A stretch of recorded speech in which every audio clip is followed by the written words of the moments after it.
చాలా రోజుల తర్వాత నేను పెడుతున్న వీడియో ఏంటంటే మా షాప్ అయితే పెట్టేసిన నేనైతే కర్రీ పాయింట్ షాపు. ఇక నేను చేసిన వంటలు ఈరోజైతే ప్రతిరోజైతే నేనైతే 10 రకాల ఐటమ్స్ చేస్తాను మినిమం.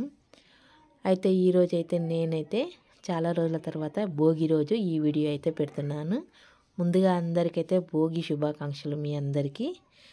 మరి నేనైతే ఈ వీడియో మా షాప్లో చేసిన కర్రీస్ అయితే నేనైతే పెడుతున్నాను. ఈరోజు వెజ్ నాన్ వెజ్ ఎక్కువైతే మా షాప్లో వెజ్ అయితే మేమైతే పెడతాము. చూడండి, ఇలా కర్రీస్ అన్నీ రెడీ చేసి ఇలా షాప్లో అయితే మేమైతే పెట్టేస్తాము. చూడండి, నేనైతే ఈ వంటలన్నీ అయితే నేనే చేస్తాను.